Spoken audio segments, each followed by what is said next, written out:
Dear Daddy, you are self-precious. Hey, what's up? It's Rick Dees in the morning. Right now, Vendog. Access granted. Going live from a 35,000-foot view, the Captain America for Jesus himself, Vendog Radio. Yes, sir. Well, welcome to the show, ladies and gentlemen. I thank you so much for being here, and it's going to be a wonderful podcast today. Yes, indeed. Thank you so much. If you are on YouTube, please do like, share, subscribe. If you are on the infamous Rumble, please follow me on Rumble at Vendog Radio USA. If you are on X, formerly known as Twitter, please hit the follow switch, repost, and all that great stuff. If you are on Getter, Gettr, please hit the follow switch, repost. We appreciate it. We are also going to be on Spotify, Apple Podcast, iHeartRadio, and Amazon Music later on after the show. So please hit those switches hard. And if you feel it led on your heart to support the podcast, God bless you for doing that, because without you, I can't do this. And let me tell you one thing. I love the audience when they share and put this out in the troposphere. Please pray for the podcast to continue to grow. Now, I know everybody is excited because I've been seeing the live chat going off. The Richters, yes, gubernatorial candidate for California 2026. Yes, as we give the boot to Gruesome Newsom, my brother Daniel Mercury is going to be in the house right now, and we're going to him. Daniel, my brother, how you doing, man? I am doing good. How are you? Brother, man.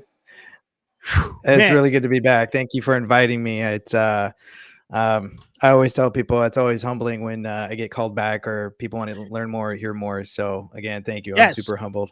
And I just want to thank you for sending my family and I this wonderful book, Lucifer Zenith. And you know what? It's also available on Amazon too. So you guys can pick that up. Yeah. Yes, actually book. too. I just also got done. I had a good friend of mine also put together a an audiobook for it. So we've put that all together. So now I'm just kind of working out the deal with people who are like, I don't have time to read, but I do listen. I'm always in my car. So, have you put an audiobook yet? And so we just finished that, and hopefully it'll be up in the next couple weeks. Brother, are you ready to get fired up?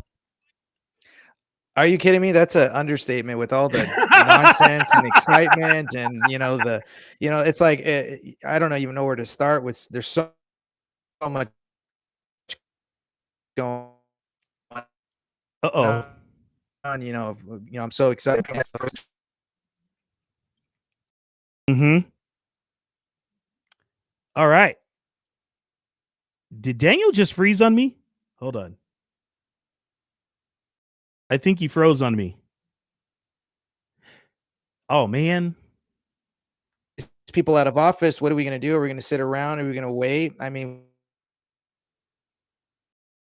gone wrong in this country. Really, I think, we've got a big fight on our hand being the fifth largest economy. So, now that Trump's in, we can't stop now. We've got to hit that pedal to the metal, and we really got to get the rest of these degenerates out of office. Absolutely, brother. We got to get our foot on the gas pedal, especially here on the West Coast in California. And yeah, it's an understatement. So I'm going to bring this up, and we're going to talk about the fire in the hole in California, man. Let's do it. So, Gavin Newsom's complaining that he's had the resources and they're doing everything they can, but you and I know that this clown bag has just been doing the most as far as being the worst governor in American history is concerned. Yeah, it goes all the way back. I mean, when Trump came here, and visited during, I think it was the 2018 fires and 2019. He's standing out there with Gavin telling him that he needs to listen to forest management. He needs to listen to a lot of these senior firefighters that had dealt with past California fires and what we need to do to ensure that, we protect our neighborhoods, that we have plenty of water, that we're constantly doing our checks on the fire hydrants. They even brought up the fact that we live next to a coast. There's a whole ocean out there, and we need to actually increase, water pumps, build a few more of them so that in case there's some sort of mishap, there's still adequate reservoirs, or there's adequate pumps that they can, draw water. Any kind of water would be better than no water at all. But at the same time, he's not listening. We also have aircrafts. There's a lot of, if you go to the Lancaster area, there's a lot of, aircraft that are just kind of sitting around. They're not being utilized. That could be utilized for these kinds of fires, to do drops, personnel drops, water drops, you name it. Be creative. And he's been told this over a number of years, and he hasn't done it. Now, granted, if you look at some of the documentation that's been going on, you can check his office. He's signed off on a number of things to increase, but that increase wasn't in perpetuity to everything that's been going on. He really hasn't balanced it out. In fact, I put together a video where I did the research to look up how many fires were under his watch. He has over 45 to 47,000 wildfires under his belt. Over 45. Let's just look at that number alone. Wildfires under his belt. When you look at that and you go back and you backtrack throughout the years, all the way back to roughly 2019, that's too many. That's way too many. At some point in time, the people have to realize this is not just gross negligence. He's doing this on purpose. There is a grander idea. There's a grand ideology. There's a grand scheme behind all of this. And I'm not trying to sound conspiratorial, but no person can be that ignorant to allow 47,000 wildfires to continue to grow. And each of these years have always, been almost the same amount of number, or if not more. And he's never really done anything to mitigate so that the following year wouldn't be like that. In fact, it's just continued on. So what are we missing here? We're not. And this is why I've told people, and I've said in previous interviews or even my own podcast, I've told people, he's not a dumb man. He's not unintelligent. He's part of one of the most influential families here in California, the Pelosi's, the Newsoms, and a couple of other families. But we have to look at the fact that this is not an ignorant person, and he's got a lot of handlers. So what are we really looking at here? And it's really the removal of autonomy from the people, right? His style of government does not want the people to have status above government, which is really what it's at, right? We are sovereigns of this nation. We are of a nation state. Californian status is always above government. He doesn't want that, and he doesn't want you to know that. So the best way to do is get rid of and wipe out as much of the property as you can, and then buy it out from underneath, because most of the average people who maybe have a second, third, or even a fourth generation home cannot come back and rebuild. They don't have the capacity to recover, recoup. And then on top of that, the insurance companies have been told by our genius legislative body to sit there and force them to have to insure people who are high risk, or homes that are high risk.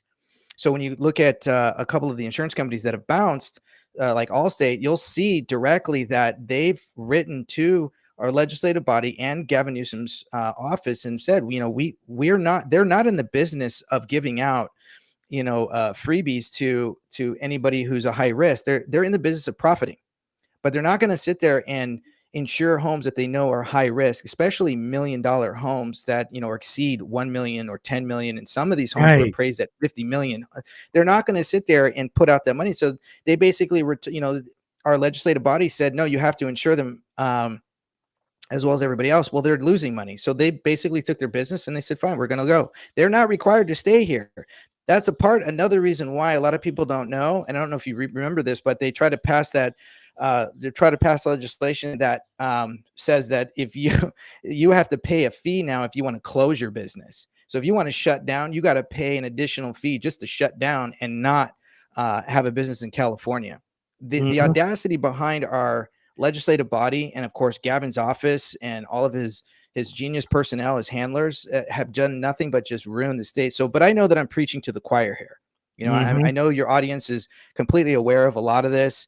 Especially with these DEI hires, there's so many things gone wrong in this. This is just one aspect of his incompetence, right? Nobody can sit there and say, oh, well, listen, if I'm the governor, one wildfire is one too many under my belt. No, Right. we're going to do everything we possibly can to put the people first. He doesn't put the people first. He puts businesses first. This is why this is a terrible idea when I tell people stop running the state like a business, because it forces the people to act as if they're employees of the state, and we're not, right? The people Nope. come first. So it has, running the state like a business has nothing to do with good governance. It's the worst thing, because then it allows for your representatives and your legislative body to draft egregious legislation tied to a business deal. And then it's tied to a contract, right? Because the right to contract is not limited. So that means it can be completely egregious. It can be completely unconstitutional. It has to be fulfilled. So if your Yes. representatives are engagement with these lobbyists tied to these corporations or these companies or these, smart companies that want to build new buildings and what have you, then they're obligated to meet that profit margin tied to an SBAB bill, which a lot of people don't understand how this works. So in doing so, we, the people, get to pay on that profit margin, irrelevant if that bill is made in bad faith. So we're stuck running the bill. Mm-hmm. Mm-hmm. So, we can look at our electric company, and a lot of people, we notice that our electric company shuts down now on a regular basis whenever the wind blows 5 miles an hour. And why is that? Well, that's because of Jerry Brown. So Governor Brown signed an act that Brown out. Right. He gave them some immunity in the sense that if they get sued, they can raise the rate on average per year to their customers. So we still front the bill, and they don't really have to, handle any of the backlogs when it comes to the infrastructure of our electric grid that they're responsible for. We do. So they don't really get sued. They don't. You know what, Daniel? It's crazy that I've talked to people about this. They're like, "Oh man, you're just going way off the mark."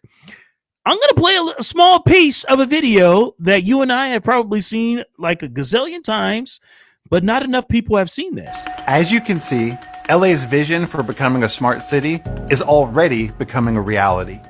As a 3-time United States Digital City Award winner, the City of Los Angeles has been investing in the infrastructure, the apps, and the data tools to be a globally recognized smart city. But as technology evolves, so our smart city must evolve too.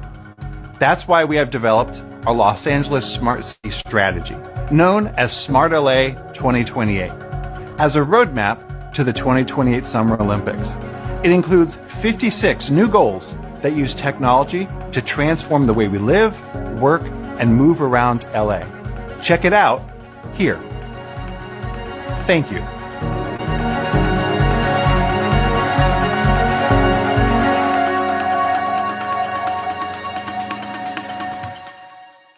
Can you say "We Can Start the Fire" by Billy Joel?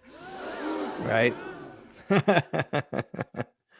No, I mean, that's a prime example. And yes, I've seen that half a dozen times already.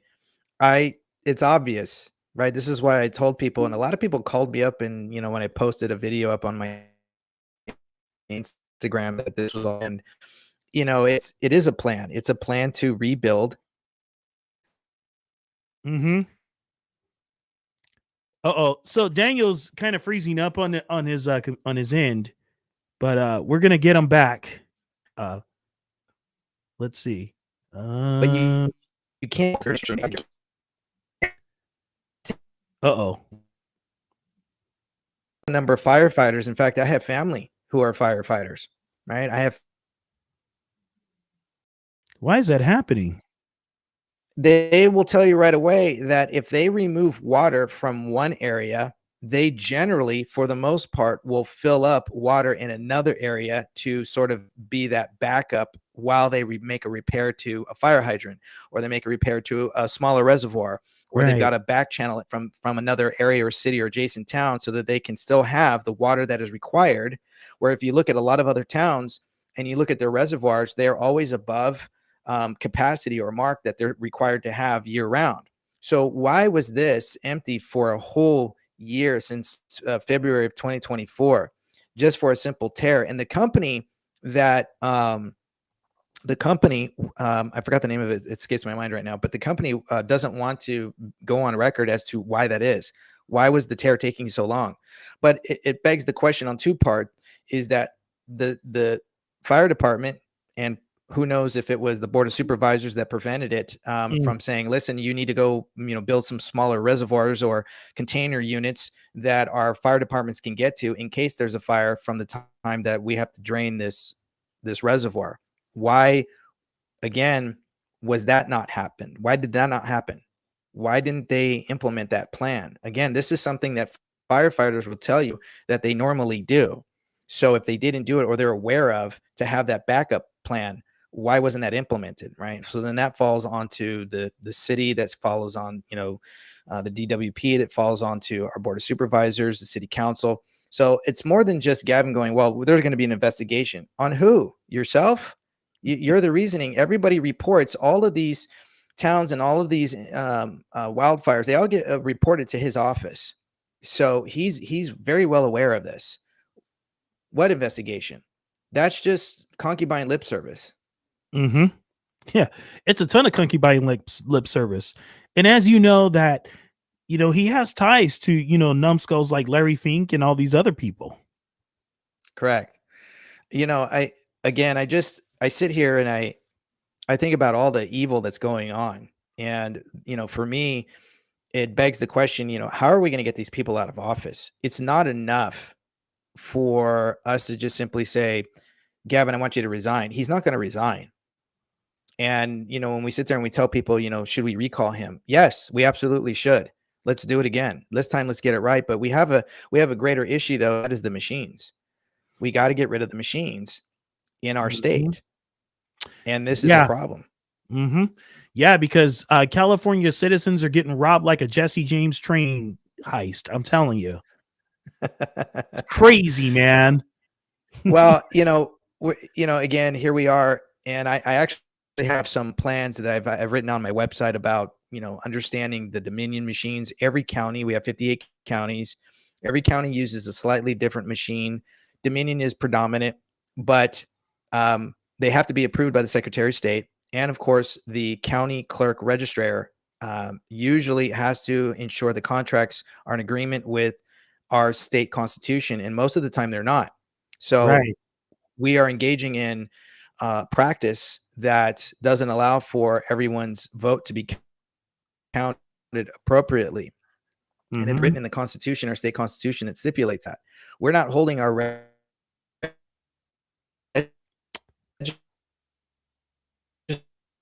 registrators account.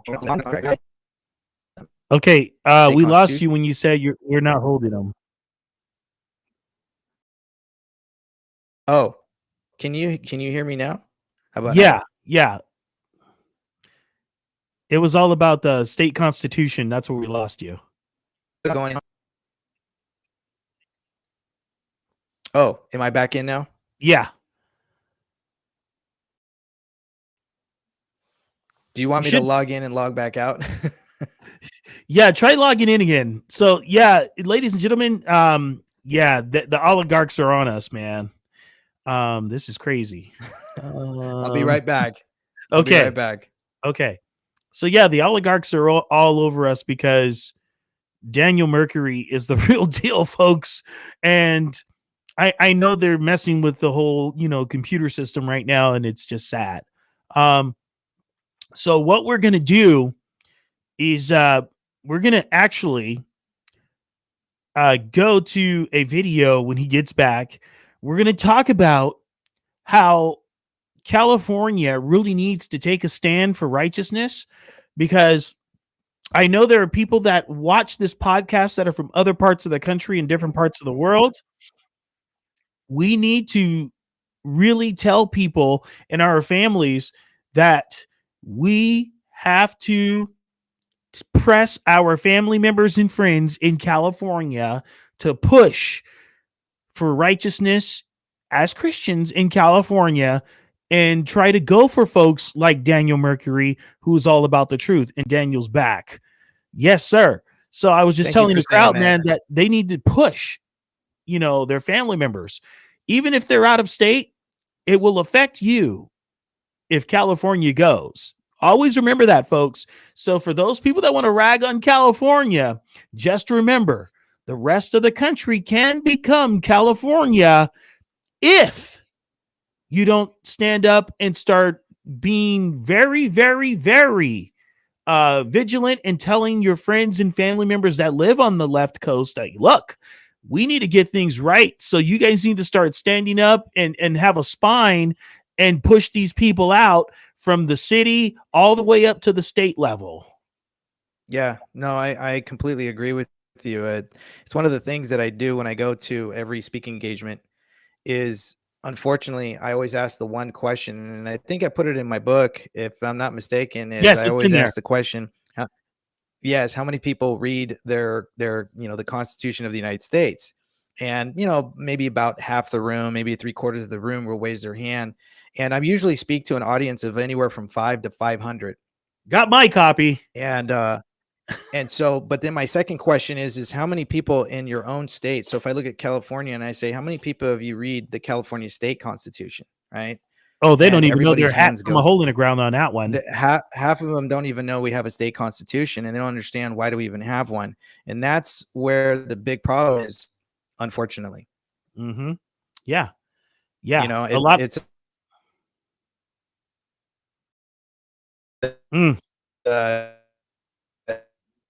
it's a problem that, and is that you said, if you know the laws, if you know the state constitution, then you'll understand how you understand that the county clerk registrar controls the machines, and every county has their own sort of method, but they still have to somewhat be in alignment with the Secretary of State. Then we need to be starting there and start putting pressure there. You also, half the counties vote their county clerk registrar in office who oversees the voting machines. Mm-hmm. Well, then we can vote that person out in half of our counties.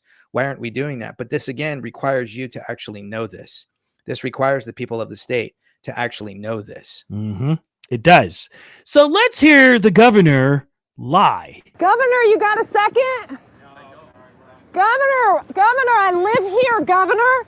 That was my daughter's school, Governor. Please tell me what you're going to do. I'm not going to hurt him, I promise. I'm literally talking to the president right now He's literally lying.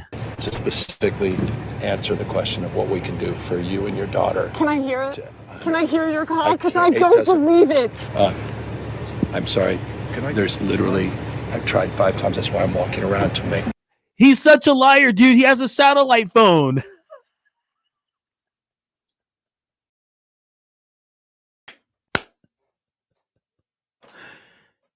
He just lied to that lady, bro.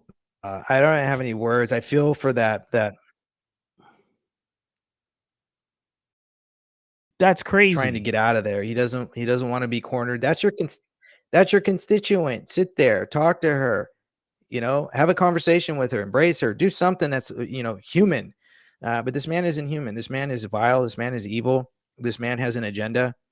In fact, he's a sorry excuse for a man. He's a bottom feeder. And I hate saying, I don't like talking bad about people, but I have nothing good to say. I mean, I've been, I've been pulling papers and documents on this guy, since I decided to run in the recall, and, digging down deep with the oaths of office and the surety bonds, which a lot of people don't know how to utilize and use that as, putting our representatives' feet to the fire.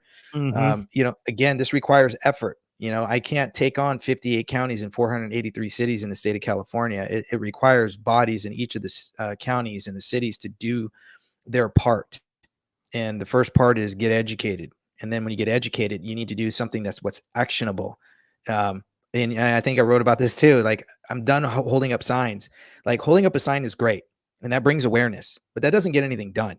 Nope. When you're asking for honks and horns and you're waving your flag, and I love that. I mean, I really do, because again, it brings awareness, but that's not solving the problem. That is not putting our representatives, and that's not pushing their backs up against the wall. That's not holding their feet to the fire.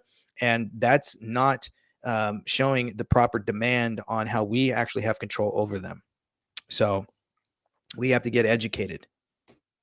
And I just want to make sure you're hearing me just right. Fine, right? We're good. Yep. We're 'Cause excellent, I can't bro. tell on your end. Oh, okay, good. So, and again, I'm not, I don't try to hit on people in a negative way. I'm not here to insult people. A lot of what I say offends people, which is part of my campaign slogan. I'm here to offend you, not because I want to insult you. It's because a lot of the truth offends people because they don't want to take the initiative, and they don't want to go down that deep path, and they don't want to, unfortunately, when you know the truth, you can't unsee and you can't unlearn what you just found out. And when you start going down those rabbit holes, it really takes you down a path to how deep the problem really lies when it comes to the corruption in our government and just how vile they really are and how many sellouts and who's really in control. And that's the part that we need to be much more vigilant about. And this is what I'm preaching, and this is what I've been doing up and down the state. I mean, I had a speaking engagement on this month already. I have another one set up in a week, and I have another one following the next month, and 2 more that I've already got phone calls for. Like, I'm not stopping, and a lot of this is coming out of my own pocket. So it's not about the money. Even my book, anybody who wants a free book and they can't afford it, I've been sending out free copies just to get the information out into their hands. This is about waking up the people and trying to put the power back into their hands. For me, running for office has nothing to do with being some sort of political figure or historical political figure or some run, to be some sort of career politician. I can't stand career politicians. This is about cleaning house. This has nothing to do with anything else.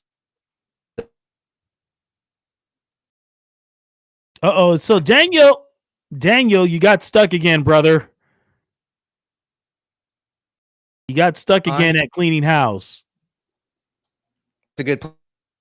So was that cleaning house you were saying? Something about cleaning house. Yeah, it was about cleaning house. That's where you left off. Oh, that's a great line to end on. But yes, it's about cleaning house and it's about imprisonment. It's about putting these people behind bars. That's the other part too, is when you pass egregious legislation, when you draft egregious legislation and you put it onto the floor, you did something that was illegal that goes against your own oath. Mm-hmm. You're not permitted to do that. You cannot try to change the language, to change perception, to pass repugnant legislation. That's egregious to your own constituents and your sworn oath. Why did they get away with that? Why aren't we getting our sheriffs to do any investigations? And we don't see anybody, we don't see these indictments. We don't see anybody, being prosecuted. No one's going to jail. And when they get out of office, well, they live the life of luxury. How is it that somebody gets into office, makes $115,000 and walks out a millionaire, right? Yeah. I understand how it works. I don't know if you want to hear how it works. I can give you an example. Yeah, let's do it. So what happened to me when I first ran for Congress back in 2019 in the 25th district here, I was just saying the truth. I was just speaking the truth, and I started rattling, or maybe, rattling the wrong or right cages for that matter. And I started getting phone calls and packages in the mail from super PACs, from lobbyists, from unions, you name it. And in these contracts, a lot of them said, we will endorse you, but if we endorse you, you have to take our money. And it was written in so many different ways, like upon our agreement of endorsement, you will do X, Y, and Z, and we will substitute so much finances. So one of these PACs called me and they said, did you get our package in the mail? And I said, yes. And they said, do you think you could use $50,000 for your campaign? And I said, of course. What candidate can't use $50,000? Right. Mm-hmm. And so then on top of that, they said, what we'll do is we'll also call all of our members and we'll have them all send you an individual check. So even though you might be part of a super PAC, you can also still send an individual donation, and then the PAC will reimburse their people. So some of them had over 2,500 members, and an individual donation for running for Congress at the time was a little over 2,500. So do the math, plus 50,000, you're looking at $675,000 roughly. Right. Okay. And then they said, and if you lose, we can show you how to keep the money. Wow. And I thought, well, wait a second, should you be telling me this? And they said, no, it's perfectly legal. The way it works is whatever money you have left over. So out of $600,000, I have $400,000 left over, right?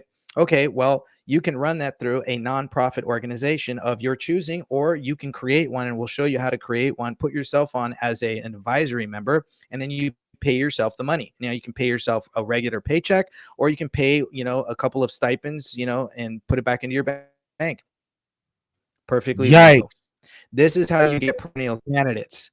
Perennial candidates are candidates that you see over and over who make all kinds of money and never win office. It's because they're good at raising and campaigning and generating this kind of revenue these kinds of funds, but they give a portion of it to the party. So the party gets also a little bit of that money as well. So if I'm part of the Republican Party and I decide to do a pay for play, then I might get the endorsements and then I get to keep the rest. So if I raise $150,000, I did most of the work. So they'll give me 75% of that and the party will keep 50, the other 25%. Right. So that's just a couple of ways of how it works. And this is how you get, if I were to sign that contract also stipulates a lot of state codes and United States codes that says that if I take the money, I cannot do, say, or enact anything while I'm campaigning or if I get elected into office. So now a lot of people say, oh, we just voted this great person in office and all of a sudden they did a 180 on everybody. Why? Because they were under contract. And it says in those contracts, a lot of these contracts is because they can be held personally liable. So now they have to front the money to protect themselves. Otherwise, these conglomerates or these super PACs can sue them for everything they've got. So now they're stuck. So now they have to pass egregious legislation because they're under contract. And so they're forced to run the state like a business. This is how you do it. Right? Terrible, man. Terrible. I hate to say it too, but our president is compromised at a certain extent too. Yes. And, and again, there's a level of business transaction. There's a level of compromise that seems to be going on, which is why I think our best bets are grassroots who owe nothing to no one. They have no political ties. They've never donated per se in the sense of, let's look at Trump. Trump has, donated throughout the years, a lot of, Hillary Clinton, he's donated to a number of other senators to help him keep in office and stuff, whether they were Democrat or Republican. He's got a record of that. Does that make him a bad person? No, it just means that for him, it was a business transaction because they favored or they would favor the things that he wanted to do so that he could continue to, create businesses or continue to be an entrepreneur and new ideas that he wanted to do wherever he was at in whatever state he wanted to be in. He was going to need certain legislation to help him get through, easier processes. Right. So this is what we're hearing right now with our own legislation. What are they doing for Los Angeles? They're going to try to remove a lot of the zoning that's already in place right now. So a lot of these laws that are already there as to what it means to build a building in a certain time frame, to have the codes checked, to have everything in place, that it's safety protocols are there. They're going to draft legislation and they're going to remove some of that out of the way so that they can get the job done. For these companies that want to build on some of this burned property. It's all a business transaction. So this is why we have to be really careful because we're not actually taking care of the people. We're helping businesses and we're helping corporations. And who's going to pay for all this? And this is why we keep hearing a lot about housing, right? We need more housing, right? We need more bodies to get in there. So that's really not what it's about. It's really about trying to generate more revenue in a smaller, tighter space with the amount of people that can live in a certain region. So now the taxes can be increased because now instead of one house being on one plot of land, you can stack that one plot of land that's, whatever, say an acre. And now instead of a single home and, one person living there, now you have 30 people living there because it's an apartment complex. So now you can generate more revenue for the city and they can tax more. Again, it's just another way to garner revenue for the state, but the state has no business in profiteering off of the people, right? This is why I talk about starving the government and feeding the people. That's another platform of mine, right? This is what we need to do. They're not there to monopolize the market. They're there to ensure a monopoly doesn't happen or a monopoly turn into an aga lobby. And this is what we're experiencing right now. So the state is constantly trying to generate revenue. Why? Their job is to ensure the free market does what it does best, and that's be free from overregulation. But they overregulate it because they need to generate, because they're trying to create jobs. That's not their job. That's never been their job. But this is how they get. This is how a lot of them get inside trading, and why they come out. They go in making 115, but they come out making millions. This is how it works. So let me ask you this. People that are in the state assembly right now, people that are in the California Congress, state Senate, on to the governor's office, how many people do you think should be in prison right now? 80% of them. In fact, this is what I tell people. One, the second that you try to purposely change the language, you are engaging in repugnancy against your constituents. You can't do that, right? Because the courts in our system under the Constitution utilize stare decisis, which means to stand by things decided, right? So they ensure that the context of a word stays in place, meaning that they adhere to a word and a phrase and the meaning behind the word and the phrase at the time it was first adopted for the highest level of context. When you try to adjust and adapt the language to pervert your way of trying to pass legislation, then you are engaging in illegalities and you're subverting the Constitution and the will of the people, right? So because the Constitution ensures the will of the people stands above government. And when you do that and then you vote on it and you vote in favor of it, well, then you just engaged in a level of treason because you're sworn to. There's only one job. Every representative has one job, and it's written in the Declaration of Independence, right? The Declaration of Independence is the foundation to the Articles of Confederation, right? You can't debate me on that. It's one job, and it says that governments are instituted among men to secure the rights of the people. That is their only job. The rulings of a judge has to be in line with securing the rights of the people. Legislation has to be in line with securing the rights of the people, right? And then, of course, any executive action has to align with securing the rights of the people. That's why statutes, mandates, regulations, policies, those are not supposed to be in place to control the behavior of the people, right? They're supposed to be in control of the behavior of your representatives, state agencies, and commercial activities, not we the people. But it's flip-flop. This is why people scream, we need to protect our democracy. No, we don't live in a democracy. We live in a constitutional republic. Boom. When you live in a constitutional republic, your God-given endowments come first. And then our rights supersede government. Government is last. When you live in a democracy, government's needs come first. Individual rights come last, and there is no God. They remove God by running the state like a business. That is the differences between living in democracy and a constitutional republic. People don't want me to be in office because those people who have engaged in this kind of egregious behavior would be easily investigated. Their legislation passed under dubious claims are now falsely operating under the color of law. If that's the case, you just engage in criminality. It's not going to be a hard job for me to arrest you because as the chief executive officer of the state, you're going to prison. And those seats are going to be opened up. So 80% of our representatives are going to see prison. You put me in office. And of course, it'll all be done legally, lawfully, and constitutionally.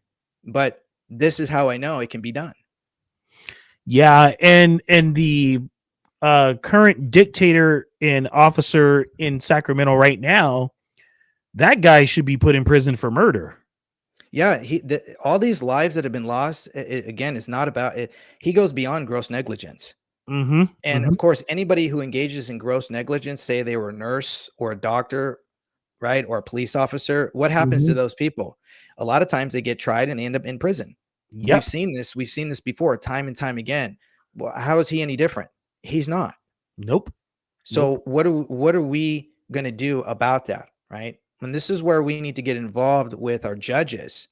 A lot of people don't want to involve themselves with their judges. In the state of California, we have over 2,200 judges. Most of them are voted in by the people. We also have the Judicial Performance Committee. You can read about it in the California State Constitution. And nobody files enough grievances against these judges who act in, out of alignment and not in accordance with the Constitution. So why aren't we filing against them? They're also the easiest to recall because everybody does down ballot voting. And half the time they don't even vote for a judge. I can't tell you that a lot of these judges that I've met at forums and debates and, during the campaign trail won't answer the questions of the audience because these lawyers are trying to become a judge. And when they try to become a judge, they have to remain nonpartisan. So they can't confirm or deny a particular way that they feel about anything because they don't want to sound that they favor one side or the other, that they stand on the law. Let me just educate your audience. the law and justice are not synonymous with each other. right. This is why I tell people, I don't know if half your audience knows, but I'll ask the question. Do a lot of people know what the word bar means? Actually, that's a British thing. Right? What does it Yep. mean? Bar means British Accredited Registry, right? So if you say that you are part of the American Bar Association, you're saying that you're part of the American British Accredited Registry Association. Mhm. So then you're registering with the Crown. When you look at corpus juris secundum, it stipulates that the relationship between an attorney and the courts is that their solace has to be towards the court, not the client. It actually says not the client. So that if there's a conflict where the courts are being made to look bad, then that lawyer actually has to ditch his client because, well, he's an officer of the court. But that officer of the court is to the British Accredited Registry, which is why their loyalty is to law and not justice. When you read the Constitution under the 5th, 6th, and 7th Amendment, it is to justice by way of the people under a trial. So who has the final say when it's under a trial? The The people. people. A judge can't overturn it. No judge can, because the people have the final say. Justice Scalia, the great late Justice Scalia, constitutionalist, I've read a number of his books. He stipulates it that the people are technically, the fourth branch of government. Why? Mhm. Because we have the final say. We will always have the final say, but we don't use that because we're not educated enough. So we go back into listening to our government representatives because we think they know more. Well, they do, because you didn't educate yourself. I think that's why I think that's Go why they ahead. don't like guys like you and I, bro. No, they don't. They hate people who are constitutionalists. And I can't tell you how many lawyers have been in a lot of the speaking engagements that I go to, and they want to leave and ditch out of the room because a lot of people go, "Oh, you're a lawyer. Is what Daniel's saying is correct?" And they say, "I don't know. I don't know this." They know tort, right? They know contractual, non-contractual crime, right? But they don't really pay attention to the law. They look for legal loopholes. This is why I wrote in my book, and I'll tell your audience, when you're arrested, what do they do? They read you your rights. And so what do they say? You have the right to remain silent. Anything you say can and will be used against you in a court of law. What don't they say? They never say that it will be used for you, in support of you, to guide you, to maintain your innocence. No, they say it's going to be used against you. And that's because all crime is commercial. So again, you put somebody like me in office, this is how I'm going to free up the state. That's not going to happen anymore because it's not constitutional. Yeah, So Miranda rights are not constitutional. No, the way they read in favor of the government, and they already self-incriminate you. That's why they say you have the right to remain silent. That's your right. That's under the 5th Amendment. You have every right. Don't talk. Say nothing. But you also have a right to self-litigation. But this is why the courts don't like self-litigators, because now they have to adhere to the Constitution. They don't want that because they all went to law school. Who are you to tell them what to do? Right. So we get into all these complexities with corrupt, bureaucracy, that these representatives are not really representing the people. They're representative their own interests, corporations, and how to make a profit for themselves. They're always out for self-preservation, and they are out there to gaslight you and lie to you and swindle you. And of course, just like you said earlier, Gavin Newsom has clearly allowed for the death of countless people. And we're not going to hold him accountable. No, that man needs to go to prison. You put me in office, he's not going to go live the life of luxury in his $9 million new home. No, he's going to go to prison. He's going to go to jail. You heard it can't right let there. these people go. And the problem is, people don't understand. They're like, "Oh, they're going to read me my Miranda rights." I'm like, look, you're living in a police state, folks. Yep. Come on. You got to wake up to this. No, it's super illegal. No, in fact, I love, Home, he's already talking about that there are already a lot of politicians that he can't wait that they're going to be already deemed as, enemy of the country or enemies of the state, or they're going to be in prison because they're engaging in sanctuary state. Well, it goes against the Constitution, right? They have to, under Article 1, Section 8, it talks about the uniform of naturalization. And then when you look at our United States codes, right, where we have designated points of entry, you have to go through those points of entry. You cannot be a sanctuary anything when it comes to illegal entries, then you are harboring criminals, and you're harboring international criminals who come in who are not properly vetted. And when you say, oh, well, we're just trying to, they're just people, they just want a fresh start. Yeah, every criminal and every, person on the run wants a fresh start. They want a new ID. They want to live somewhere else because they know they're being hunted down in their own country. And then you're going to let them here. It's nonsense, right? So, all the past LA city mayors who allowed, like, LA City Mayor Bill Garosa, or is that, am I correct by saying that's how you say his last name? I think Bill Garosa. He wants to run for governor now too for 2026. Oh no, not Villaraigosa. Oh Lord. Yes. No. So that guy was the worst mayor, one of the worst mayors, just like Karen Basshead. Right. And so he was one of the first people to allow for a sanctuary state, for sanctuary city. Well, he should have immediately been investigated by, the Department of Justice, because that was illegal. That's a subversion of the Constitution. You cannot do that. And then when they prevent ICE from coming in and removing, I've already been on ride-alongs with a bunch of Los Angeles, deputies to see how they handle some of these illegals. And I'll tell you right now, it's egregious. They've got to let them go. It's catch and release.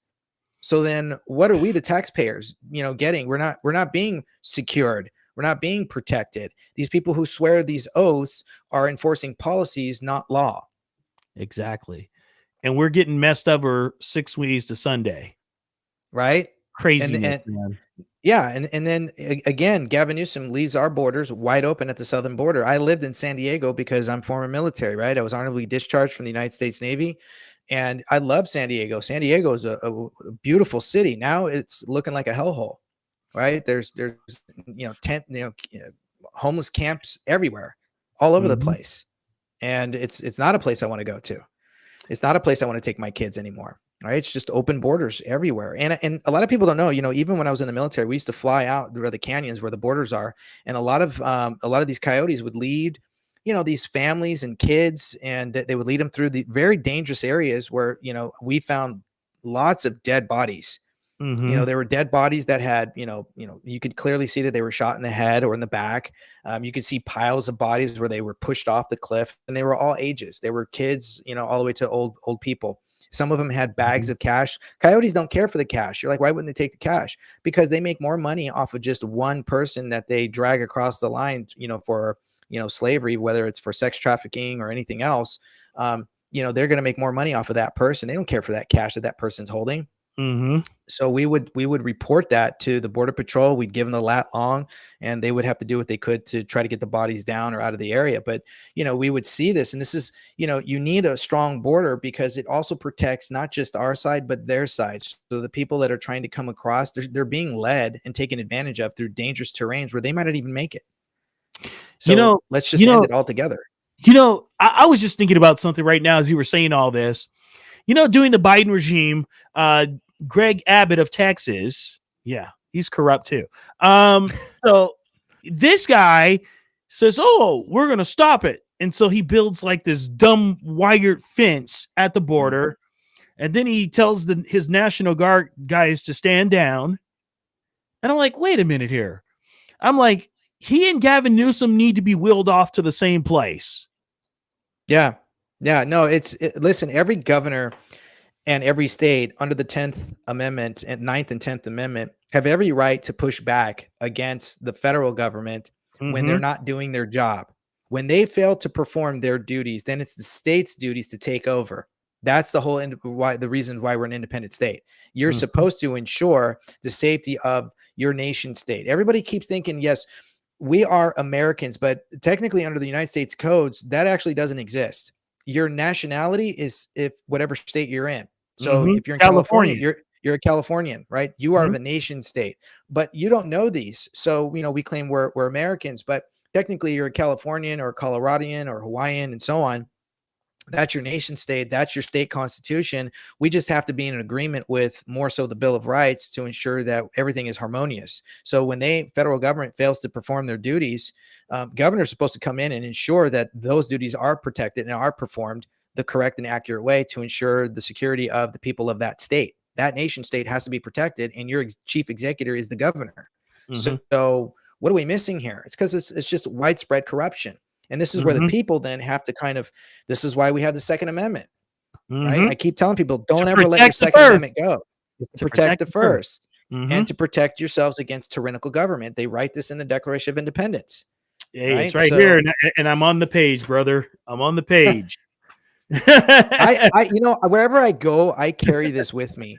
I take this with me. You know, I got my highlighted sections that I tend to Yeah. focus on with, you know, Mhm. certain issues that we've got, you know, going on.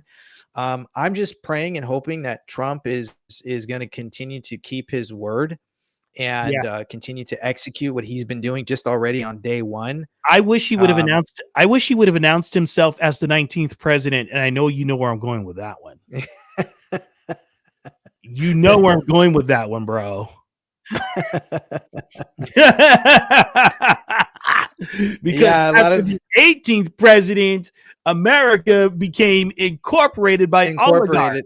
Yeah. Yes. Yeah. And that's the other thing too. I mean, he did say that we're creating the external revenue Revenue service. Well, if service. you're going to get rid of the, yeah, are you going to get rid of the Internal Revenue Service, the IRS? You know, the what is it, the Federal Reserve Income Tax Act of 1913? Like, we need to get rid of Mhm. that because technically, we're not. America is supposed to be and was always meant to be. Hence the reason of the Boston Tea Party, why we were supposed to be a tax-free nation altogether. We were never Mhm. supposed to. The government was never designed to tax, only in excise. And technically, to this day, in excise, they're not supposed to have any part of our employment payroll. They're not supposed to be taxed. And yet Mm-mm. we do it. Why? Because you signed the contract. What contract did you sign? You signed your W-2, your 1099, you signed all your IRS forms, right? But that's voluntary.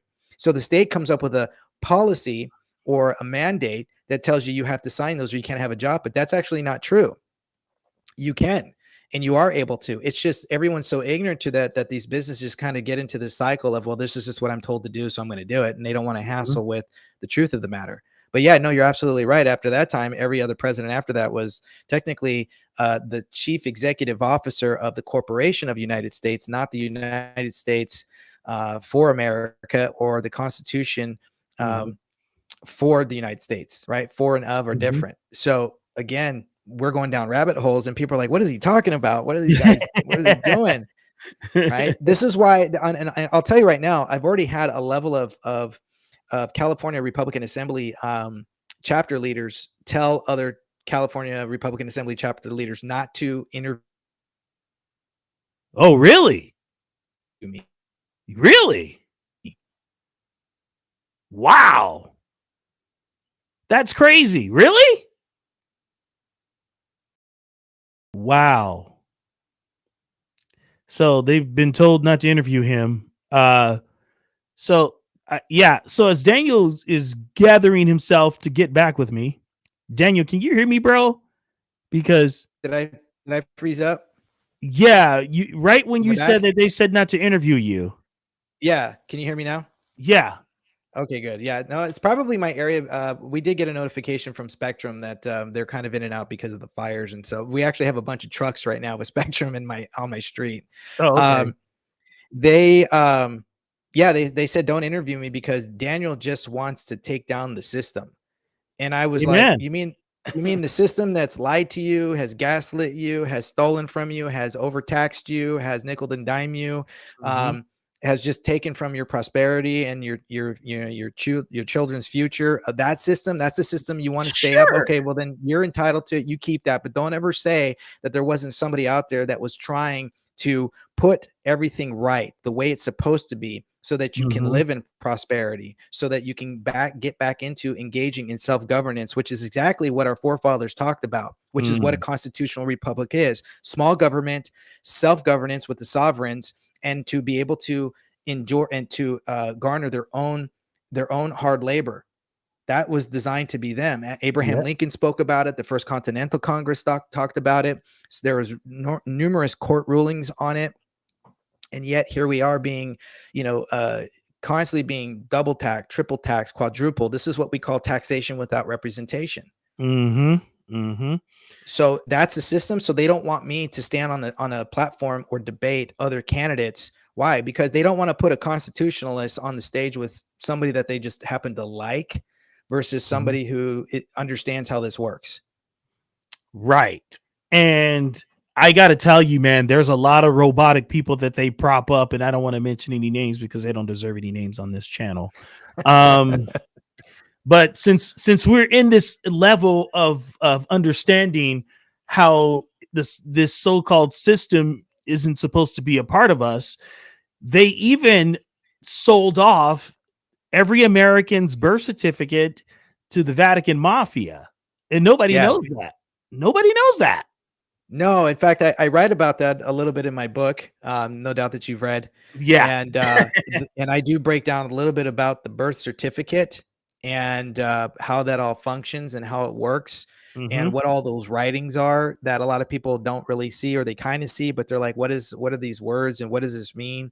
But yeah, you're constant. This is why a lot of people ask the big question: why do we keep giving money out to Ukraine or to all these other nations, or Israel and a bunch of other countries like Germany and India? Like, I don't understand, why is America paying for all of these international programs, or we're laying out millions, if not billions of dollars of taxpayer money? Why are we doing that?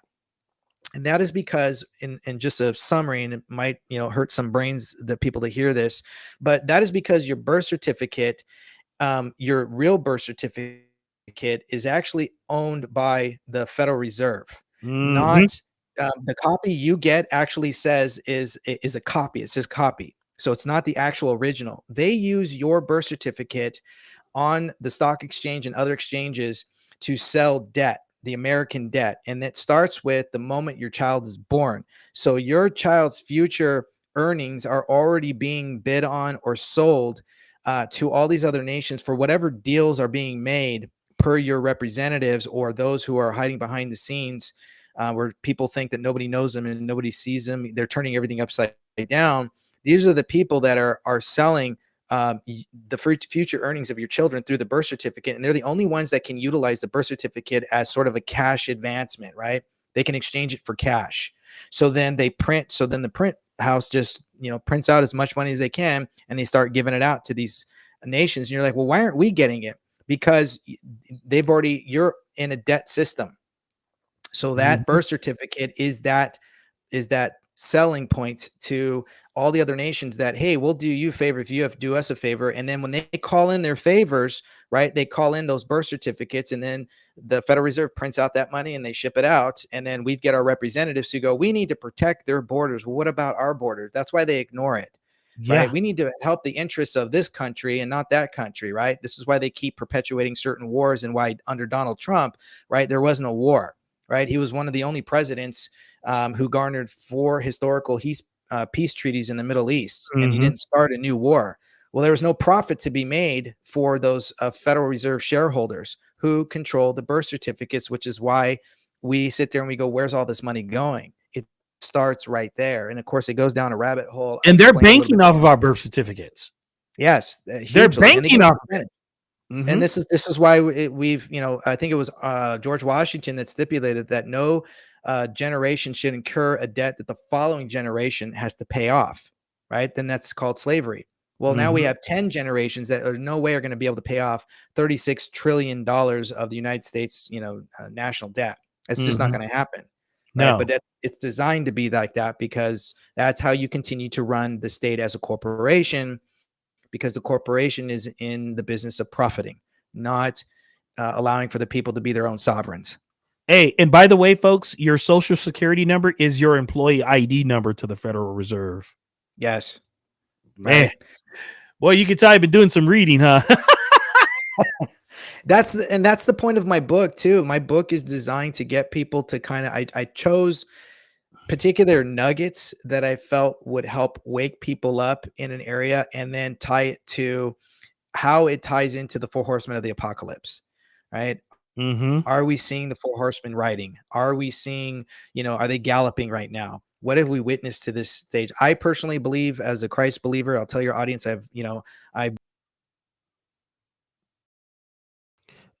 So Daniel Mercury just dissipated. He just got knocked off.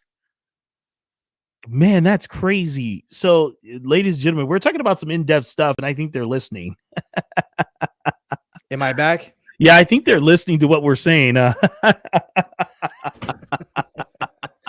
That's okay. Yeah, it's happened many times before in some other interviews, Mhm, mhm. Um, but yeah, I mean, at the end of the day, when I tell people, it's really, my faith is what pushes me. It's setting everything. It's bringing us back to the truth. But I don't believe that anything that's happening right now is by accident. I think a No. lot of this is playing out. I think biblically, we're Mhm. seeing a lot of what's kind of been already designed. But God always says that if my people are called and they call me by name and they ask for them to heal their land, I'll do it. But are we doing that? And my hope is that everybody in our country and our state are going to continue to pray, and they're going to continue to fight alongside with, hopefully, President Trump will continue to do what And is don't turn godly. to an ISA Jesus. The Exo Jesus is who you want to turn to, guys. Come on. Right. Yeah. Right. We want to make sure that we're staying on top of what our representatives are doing, and that they're going down the correct path, and that we're Mhm. continuing to ask for God to heal our land, because that's how it starts. But if we backslide, right, we're going to keep going down the wrong path, Mhm. and we're going to lose. I believe truly that America is still the last beacon, the last hope. That's brings that I don't know, just that light that everybody is still needing. There's a lot of countries that are still in the shadows. They're in the dark, they're being tormented, tortured, and we're Mhm. kind of it. And I think we're the last stronghold before this. A lot of people don't want to believe this one world government, but when you read the Bible, that's exactly where it's supposed to go. So where do we want to be during that time? And so this requires us to be knowledgeable. This is why Mhm. God asks us, when he says, my people are destroyed for a lack of knowledge, you got to be educated. I don't like staying up reading all these books. I mean, it's tedious work, Oh but man, it'll bust your brain. I know how it is. oh Doing yeah. all research. Oh, hours and hours of research, staying up late. Mhm. And it's just, but what is truth worth? What is, trying to get us back on track worth, right? I don't Mhm. want my children to have to endure what you and I and everybody else is enduring. I want them to wake up one morning and say, my dad fought, and I'm so thankful that, I live in a land that I can be free and walk down the street without, being kidnapped and run over or shot or something Mhm. like that. But right Mhm. now we're not done. We got a hell of a fight on our hands. Yeah. And the thing is, people are like, "Oh, I'm just gonna wait until I get raptured." I'm like, dude, then God's gonna be like, "What did you do to save the future children?" You know Right? what I mean? I'm like, come No, on, that's man. that's absolutely true. I have to say, and then somebody just commented too, do we hear about the two sexes? Yes. And thank goodness that became a policy, why should we have even done that it blows my mind, the audacity, and the stupidity that we're experiencing. But here's why that was being done. Is that when you sit there and you start utilizing pronouns, and you start utilizing that there are multiple sexes, well, that then you can have a field day with the Constitution, because it disrupts linguistical canons, right? And Mhm. our courts utilize linguistical canons, as I've already said earlier, because they utilize the words and the phrases and the meanings at the time it was first adopted. But when you start to change that, and you start to add what wasn't, right? You Mhm. remove what is, and you Yes. remove the facts. But linguistical canons provide the greatest context. And when you start moving the goalpost around to fit your emotional narrative, well, then now you can start disrupting the Constitution, your state constitution. You start splitting hairs, and you create a new second class citizenry. And if you don't have the Constitution, doesn't cover that citizenry, well, now the Constitution looks like it's obsolete. And you start saying things Yes. like, well, we need to update the Constitution, or we need to throw it out and create something new. No. No, our forefathers were genius, right? They Yeah. they built the Constitution, it wasn't for their time. They built the Constitution, they designed the Constitution to stand the test of time. And when you read their memoirs, you'll understand why this whole agenda of more than one gender and sex and all this garbage that we're enduring is because it was designed to disrupt the Constitution, again, because we're the last stronghold. Yeah, we are the last stronghold. And I'm gonna get you on another show because I've been talking about how they've been lying to a lot of people about the history of this country and the people that are supposedly to be innovators, and they're actually rebel rousers. I really go in depth, Daniel. I like to find out the truth, bro, because we've been lied to so much, bro, that it's sickening, to be honest with you, bro. No, and I think that's a big question why people say, again, why are you running for office? I'm getting tired of being lied to. I loathe politics. I can't stand politics. I've said this in a number of videos and stuff and interviews. I really don't like politics because technically there really shouldn't be anything political about, securing the rights of the people. It's really just to ensure that nobody can come in and subvert your ability to live in prosperity, become an entrepreneur, invent things, allow the market to do what it does best, to be free. And when there's a need, the market tends to take care of itself. When government removes itself out of the way, there tends to be innovation. There tends to be growth. There tends to be, prosperity, and people live in a greater community. But we're not enduring that. And this is why I'm so tired of the lies. I'm tired of the gaslighting and the lip service. That's the part that kills me. Is these people in office just constantly lie to you, and they don't do anything. And I've been to a lot of these forums where, hey, listen, I got to go vote too. So I've got to go listen to these local representatives and, my state assembly member and stuff. I got to hear their garbage and why they didn't do certain things, and just the nonsense that comes out of their mouth, the stupidity. Like it baffles me that they even got voted in. Like, how do people vote for that person? They just sound like it. They sound like AOC. Half of them that they talk, they sound like AOC. They don't make any sense. They got rocks for brains. I'm not trying to be mean, but it tells you that they're just a mouthpiece that is nothing more for whoever is controlling them under a contract. And so they get paid for that. So they're like, hey, I'll get mine. Oh, well. And they're just going to keep lying to the people. That has to end. And this is a huge reason why I have not stopped running. Right. So this is why you're going to see me continuing to do this. I'm not going to end. I'm not going to stop. That's right, brother. That's right.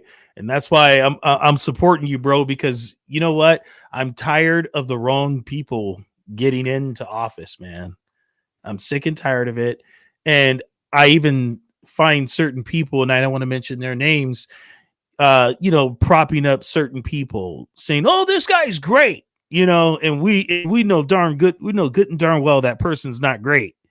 And no, I always tell everybody, listen, when I go to my events, one thing I'll tell your audience is, if you don't like me, that's okay. Maybe use me as a measuring rod then. Right? Use me as that measuring rod, as I'm going to tell you first and foremost that Jesus is my Lord and Savior. You ask your representative, who do you believe? Do you believe in God? And they say, yeah, I believe in God. Great. Ask them, which God? And if they say, well, I believe in the God of the Bible. Great. Which God of the Bible? Because there are a lot of deities in the Bible.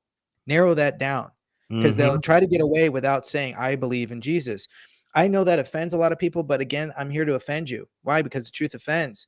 And then understand, do they have a clear understanding of the Declaration of Independence, the Constitution of the United States, the Bill of Rights? Do they have some foundational knowledge? How about their own state constitution? Do you?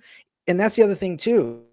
You can't thoroughly investigate your representatives or these individuals who are running for office if you really don't know what to ask, if you don't know what to ask, because you have no idea if they're engaging in fiduciary delinquency. How do you know if you don't know the laws and you don't know your rights? Well, then you really don't know. So everybody looks for accolades. Oh, this is a doctor.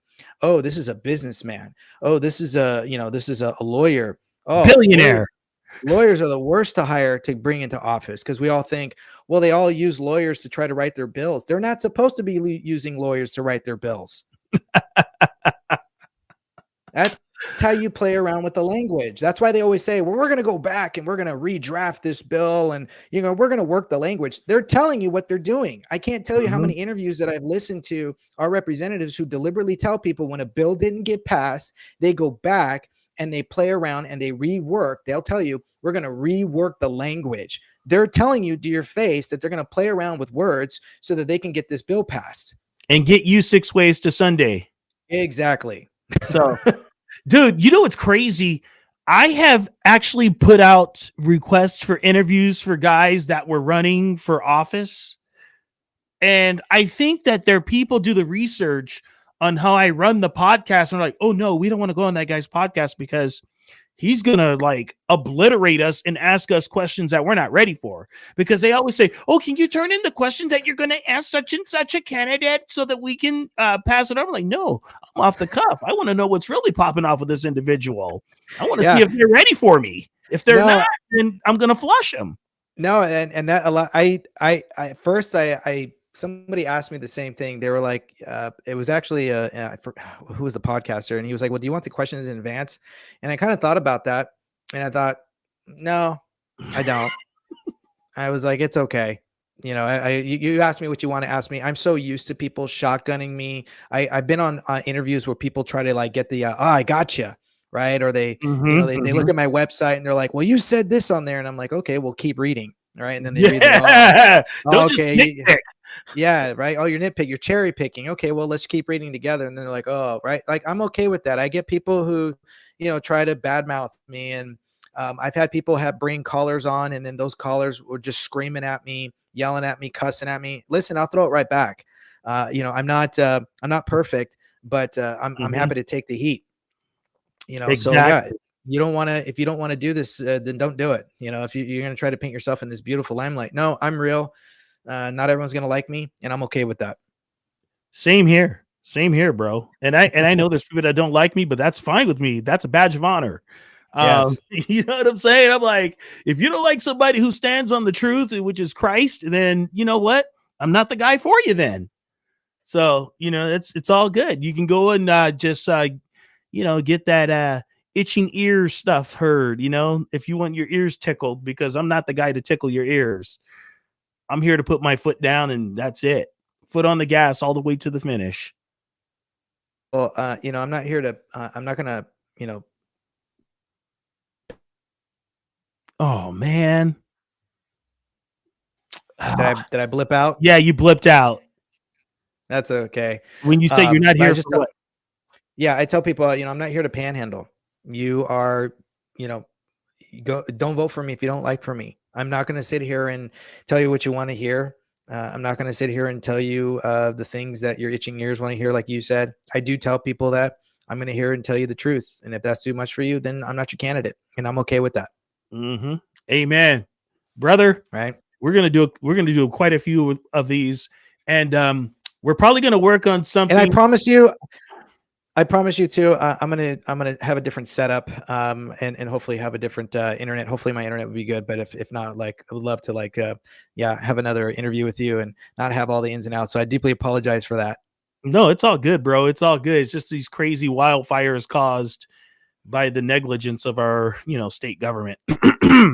Absolutely. Yeah. So it's all good, bro. So we're gonna have you back, and we, like you and I talked before the show, we're gonna work on something, folks, but we're not gonna announce it publicly yet until it gets put into place. So it's gonna be good, ladies and gentlemen. My brother Daniel Mercury, 2026. Thank you. If you do not live in California, please let folks know about this, bro, and tell them, hey, do your research on them, and then you'll really know what it's all about. So, yeah, man, you want to say any final words? I just want to say to everybody first, thank you again, Ben, for having me on. I really appreciate it. I consider you brother in Christ, and I definitely just want to let people know, do your research. Don't wait for the GOP or the DNC or anybody else to tell you who to vote for. Research every single candidate that comes your way. It's painstaking, takes a long time, but I encourage you to do it.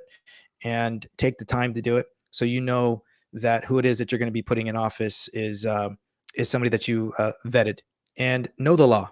Read your state constitution. Read your constitution, and challenge those representatives, those people who are running for office. Be smarter than them. That's really what it's about. They're not going to get it all right. I don't get it all right, but challenge them. See which ones actually come out on top, who understand and know the most, and use yourselves as a collective. And lastly, I would just say, if you want to know more about me, I've been updating my website, but go on to danielforcalgovernor.com. So again, that's Daniel for Cal, CAL governor.com. And I encourage you to read my book. If you can't buy the book, You can go on where it says contact, and you can scroll down and it says merchandise, and right up at the top you'll see the link to the Amazon, and buy my book, Lucifer Zenith, Corrupting Nature's God Through Government Deception. If you cannot afford it, I'm okay with that. Please give me a call, send me an email through my campaign, and I will send you a free copy. It's not about the money, it's about the information.